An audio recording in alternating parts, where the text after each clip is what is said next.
So I did have a whole bunch of clips for you guys, and I recorded everything, but then I realized this would make for one boring episode because all we're doing is getting stuff ready. So I'm just going to go through everything and give y'all an update on stuff. I might throw in a couple little time lapses to show y'all some of the work being done, but for the most part, I'm just going to update you guys and get you caught up on everything. So basically, me and Eddie's been digging out this whole thing. Eddie dug most of this while I was laying out all the netherrack. So the netherrack is the actual frame of the farm. We got to finish digging out this side and everything. We're trying to get it done this weekend, so by Monday we can actually work on the farm on stream because I want to start streaming again. So hopefully Monday or Tuesday I'll be able to stream so we can start building the whole loot system and everything. But a little bit about this thing. So this thing is as big as you can actually make it on Bedrock Edition, because Bedrock Edition uses the render distance of 4, which each chunk is 16 blocks. So you do 16 times 4 is 64, so you can only do 64 in each direction. Where the beacon is, that is the center where those 4 things are. That's a chunk border right there. So as long as you're standing in this chunk, all this is loaded. You can see where I laid out all the netherrack right there, and that right there is the chunk distance from this center point here. So as long as we keep everything inside this netherrack here, then it will work. But if we go outside the netherrack, then it'll be too far, and then we'll have problems with items freezing, the redstone not working, and everything. So whenever we do use this farm, we do have to stand here in the center. I'll go ahead and throw a little time lapse of us actually digging part of this out.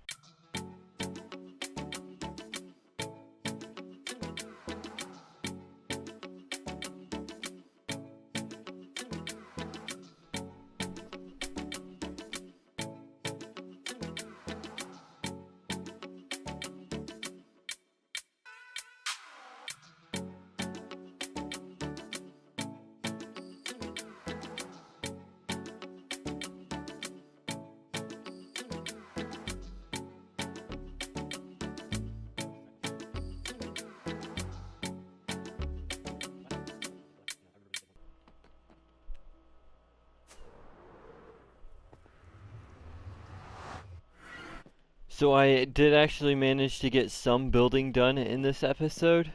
I added a sorting system to the piglin trader just because I got tired of manually sorting all the loot and everything, because you do get a lot of loot from this thing. So I just added a bunch of sorting systems in there, and now you just fill them up AFK and they'll sort everything for you. I did have to turn them down though from what I did have them at, because they was trading too fast and they was overflowing the system. Because being in the nether, I couldn't use water streams at all, and we had to use hoppers, so hoppers are aligned all the way down at the top. But it works pretty well now that it's all slowed down a bit and everything.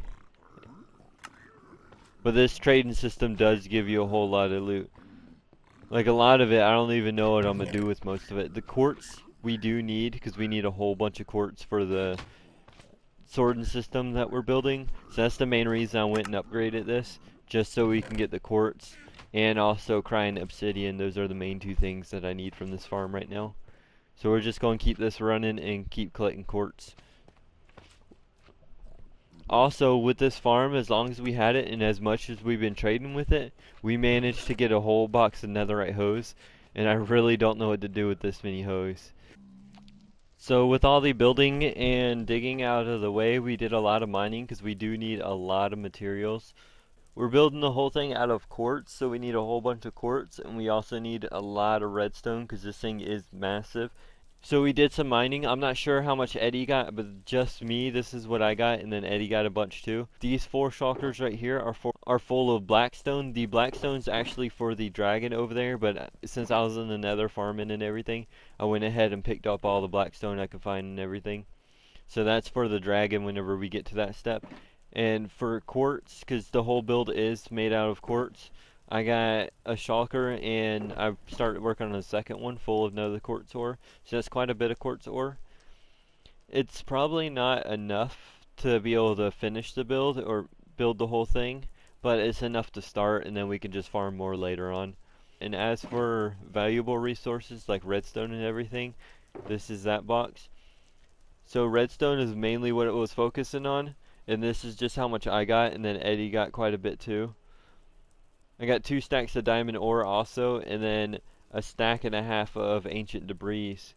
So we'll put those into our beacon collection, because we are working towards a full netherite beacon, which that's going to take a long time, but we'll just slowly work on that.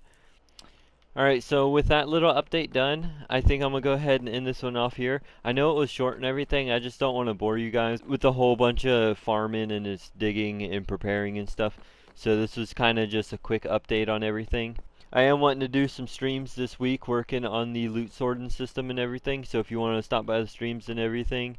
At the end of this video, I'm also going to put in the time lapses of me building the whole loot sorting system at the Piglin Trader, and then I'll throw in time lapses of digging and everything. Make sure to hit that like button and hit that subscribe button if you want to see more and updates on the builds that we're about to do. And yeah guys, thanks for watching, and peace out.